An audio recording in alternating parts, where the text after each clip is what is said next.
Set now to kick this one away.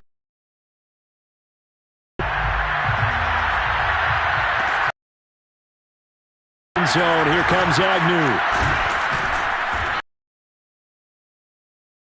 It costs him about 5 yards as he's tackled at the 20.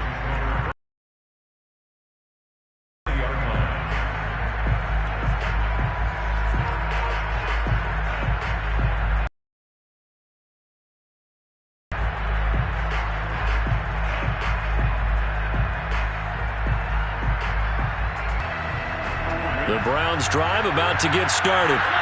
And some half. Yeah, and what you also have to guard against is calling every play for a big shot down. You have ultimate patience here, but you also don't have to go ahead and force everything either. Being chased out left. Now he's going to let it go deep left side. Room here to run. And the return this time will go out to the 42-yard line. Really nice pick there for the reigning NFC Defensive Player of the Week. And a good story on that. He said he didn't even know he won the award. His buddy had to call him. He saw it on television and said, hey, congratulations. How about that? And I'll bet you his buddy said, well, since you didn't know, I'll just go ahead and claim the award, right? And everything that goes along with it. But the reason he won the award the previous week and what we just saw there, instincts, understanding where the play is going and being able to make a play on the football. On first down, Hall. And able to break one tackle, but then quickly brought down. But a nice little gain. 9 yards is the pickup there, and they'll have a 2nd and 1.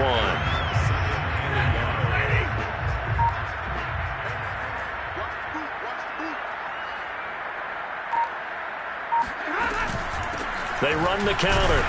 It's Hall. And this time not quite to the 30. It'll be down at the 31-yard line. Most of the damage has been done through the air. I mean, they've rung the bell 3 times with passing touchdowns, but guess what? Ground game has not been neglected. Nice little burst right there.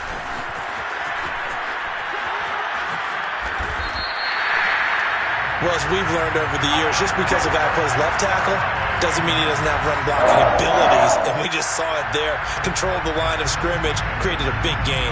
That's kind of a bonus. He's there to protect that high value that you have back under center, but he creates space in the run game. Yeah, not only can he dance, he can mash, too.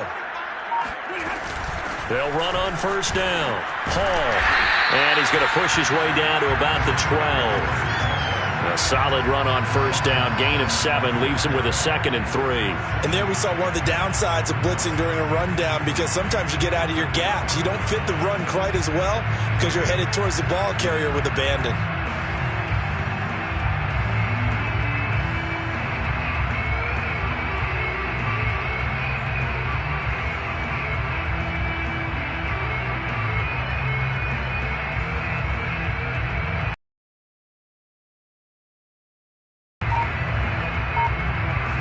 Two minutes remaining in this first half of football. You got it! You got it!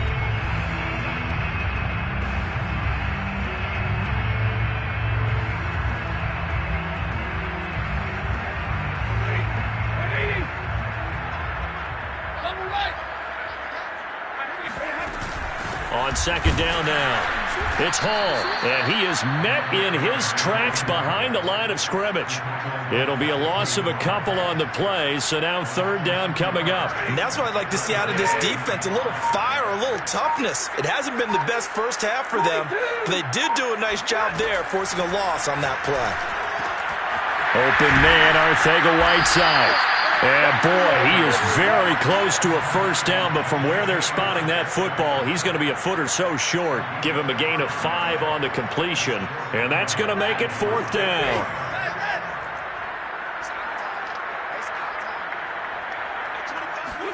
They snap it to Stafford.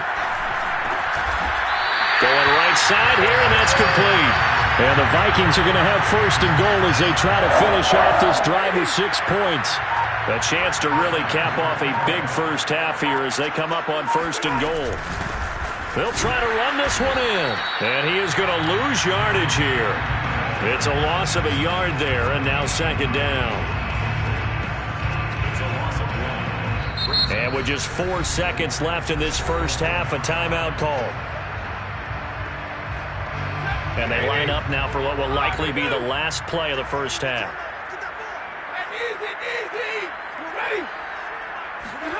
A final shot before the break. Stafford. And he's going to go down. So they pass up the field goal attempt to go for 6, but as a result, they leave points on the field, and that's going to do it for this first half. So we reach halftime in what's been a fairly one-sided game so far. As we'll send you down to Orlando, and we check in with Jonathan Coachman for our EA Sports Halftime Report. Coach.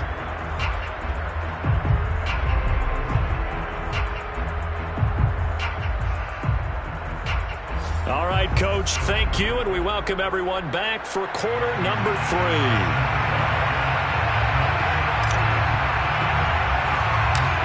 The Vikings have to like their position. They've got the lead. They get this football as well as we are back and underway for the second half. And they're going to start this drive in pretty good shape as they get it up past the 30.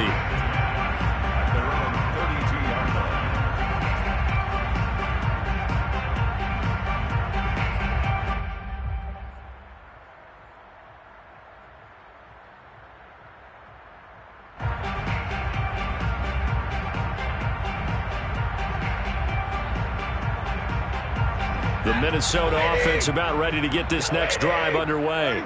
And it's hard to imagine that the first half could have gone any better for them. So what's the approach here in the second half? Just continue to play smart football because they got the other team down and they feel good about the position they're in. The obvious thing people would say is just keep attacking, but I think you also have to be smart about it. Avoid turnovers. That's about the only thing that can derail you at this point. Attack, but make sure you take care of the ball.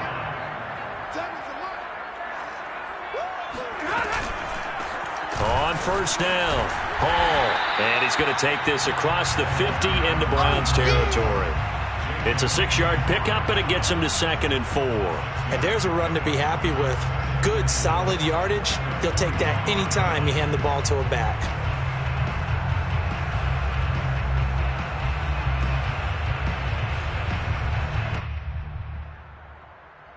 Six yards on that last play. Here's 2nd and 4.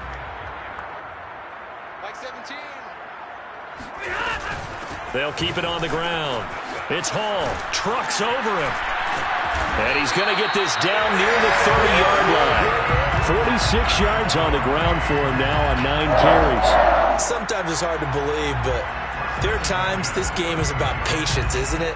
Has had the game he expected, but that run there, that may get him going. I was just going to say, maybe that gives him a little juice, because you're right, he struggled, especially in that first half. Yeah, and I know the great ones always think to themselves, just hang in there. I'm just one big carry away from busting this open. That's a good start for him. And while we may be looking at the scoreboard, this offense certainly is not, because they're showing no signs of backing down, even with a 3-score lead here in the third quarter. I think they keep taking their shots. They've seen blown leads happen throughout this league. They don't want to fall victim to it themselves. Boy, how about the speed with which this offense can get down the field? It's taking them no time at all to get down here, and now they're set up with a 1st and goal.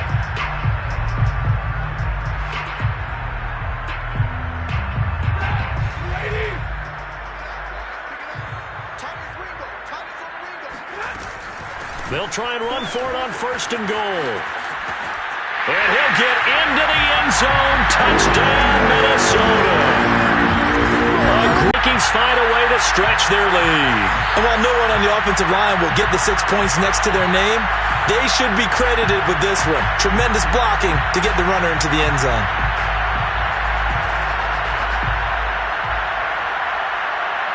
Zuerlein now for the PAT.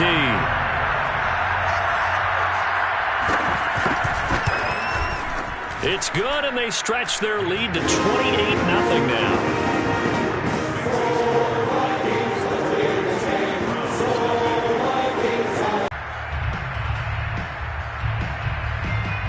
The kickoff team on the field now as they will send this one away. From his end zone, here comes Agnew. And that decision to bring it out ends up not being a good one. Costs him about 5 yards as he's tackled it to 20. At their own 20-yard line.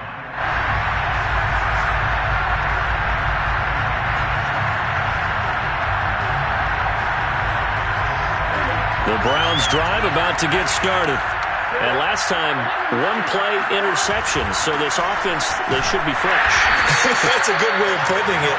And I can't wait to see what they decide to do in play calling, because a one-play drive where you throw an interception, a lot of people think the very next time out, run the football, don't give him a chance. Maybe play action? I think maybe you go play action, show your quarterback, get a little confidence in him, and let him fling another one. Now a pass here, caught by Hunter Henry. And he'll be out of bounds, but able to get it up past the 45. Well, maybe this offense has learned something from watching their counterparts work. I'm wondering if their coaching staff said, let's do what they've been doing the entire game, because that's worked well. This offense, they have not looked particularly good all game long, but a nice throw there for a good gain and a first down. Big 13. Big 13. 12. 12. 12. You got 3. You got 5. Play action. It's Burrow. Pressure coming from the Vikings, and they get there and bring him down. It'll be a loss of 10, and it'll bring up second. Another try after the first down sack. Burrow. They're going for Jefferson downfield. And my goodness, another interception. Picked off near the 26.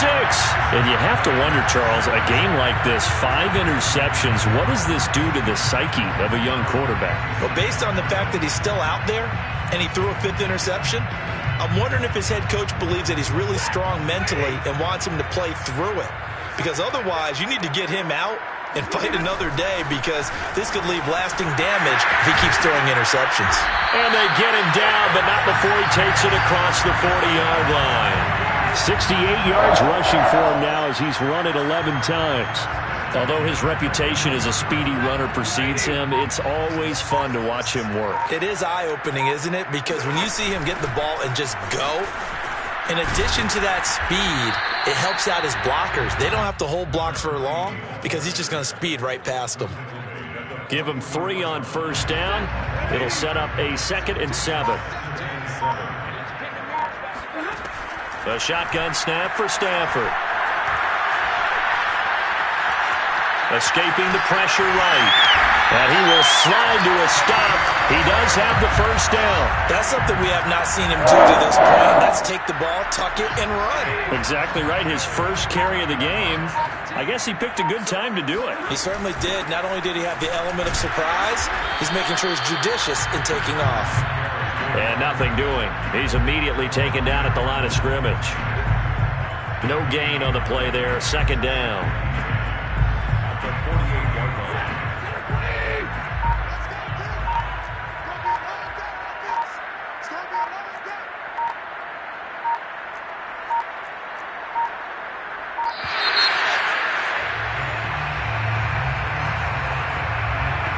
He didn't even try to signal for a timeout, so they must have not been aware of the numbers. I think he lost track of the time left in the play clock and probably was trying to read the defense and trying to figure out which play to run, and just lost track, and it cost him. They'll try the air now with Stafford. Throw out right, hauled in by Arcega-Whiteside. Short completion, just 4 yards, and that's going to lead to a 3rd and 11. So they'll get a little extra time to come up with his 3rd down play as we've played 3 quarters. We'll return with more after this break. You're watching the NFL on EA Sports.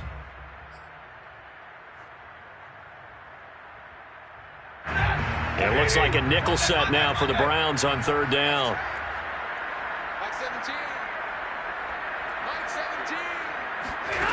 To throw is Stafford. He finds his man, complete. It's Pierce.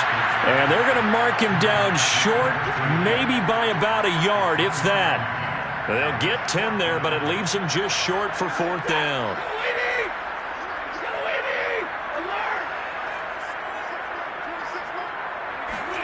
Here we go on 4th. Stafford. Got a man. It's Schwartz, complete. And he gets it to the 32. Good enough for a first down. Both sides were holding their breath there on that fourth down play, and the offense can breathe a sigh of relief. And both knew exactly where the first down markers were. You know the defense is trying to guard those sticks and try and keep people in front, but somehow, some way, those guys found a way to pick it up. That's going to wind up a loss of a full 3 yards on first down. Brandon, it's clearly a running situation when you're up in the fourth quarter. They're going to have to stack the box and make it difficult for them to move the ball. Made it very difficult right there, and now they need to repeat that effort. Yeah, bring 7, 8, 9, whatever it's going to take to slow them down. Now a play fake it at Stafford. And the Browns pressure gets to him that time, and he's going to go down. Kenneth Murray. The blitz works to perfection as he gets in there to dump him for a loss of 8. The Vikings on third down. 0 for 3 to this point. They could use a conversion. This will be third and forever. Throwing there, but this pass is going to wind up incomplete. They went with the dive look that time on defense, just flooded the field with defensive backs, blanketed everyone, took away all the passing angles, thus the incompletion.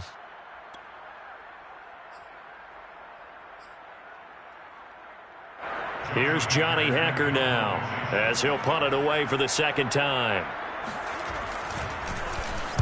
46 on his first kick. This one in that neighborhood as well. And a bit of a mistake there. This is well into the end zone for a touchback.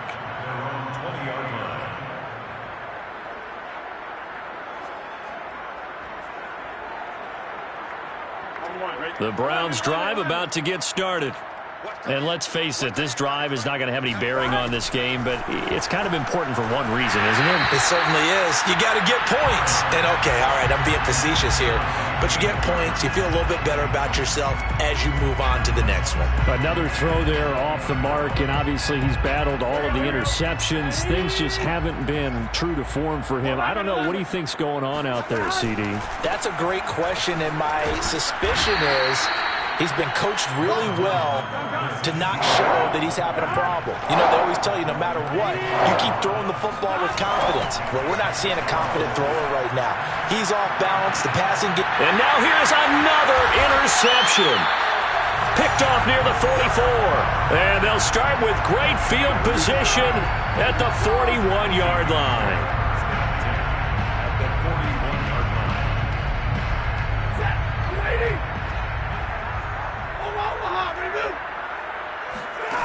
They'll run on first down. Hall. Just a yard on the first down carry, so it's 2nd and 9. Brandon, I've got to think this offensive line has got some smiles on its faces. And I know it sounds crazy, but they practiced for this back in training camp. They knew they'd be in situations where it'd be extra defenders in the box coming after them, trying to keep them from locking down a game. Right now, they want to show the world they're up to the challenge. They try to throw on second down, but this one is incomplete. They don't get the hook up there, but you really have to marvel at how precise he's been throwing the football these last couple weeks. Oh, that's the perfect word for it, precise, because if you're at 70% or better 2 weeks in a row, you have a job as long as you want one in this league, won't you? I mean, let's face it, it's not just West Coast offense either. He's putting the ball downfield as well. And he will have a Vikings first down as they're able to get the third down conversion. And looking to put this game on ice in the fourth quarter, but still not afraid to throw it as they show there. You want to play the game with confidence, and they have a guy who's in control right now. Their trigger guy, throwing it, they feel just as confident with him doing that as they would if they tried to run the ball and run the clock out. 2 yards the loss, 2nd and 12. At the 33-yard line.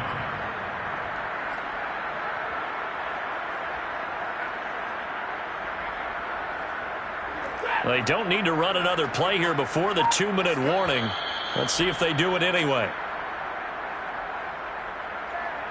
So the Vikings in possession of the football as we get you reset. They've got a second down now as they look to salt this one away. Finding room to the 20. 85 yards rushing for him now as he has been tremendous all day long. At carries like that, that's how they're going to continue to salt this thing away here, Charles, in the fourth quarter. Yeah, how about that? A new set of downs. Clock continues to move. No better way to close out a game than to tap those mastodons you have up front and say, guys, keep pounding them. Let's keep the ball, keep their offense on the sidelines, and let's close this one out. And he is going to be stopped cold behind the line of scrimmage. Officially, it's a 1-yard loss. That's going to bring up 2nd and 11. Brings up 2nd and 11 at the 16-yard line.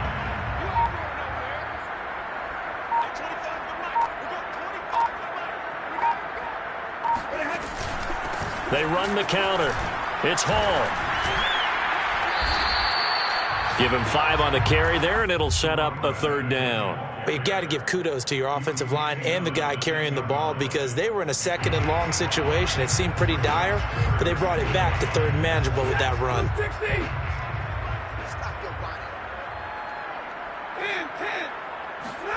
Stafford now to throw. To the end zone, but it's incomplete. So the final seconds have ticked away in this minute.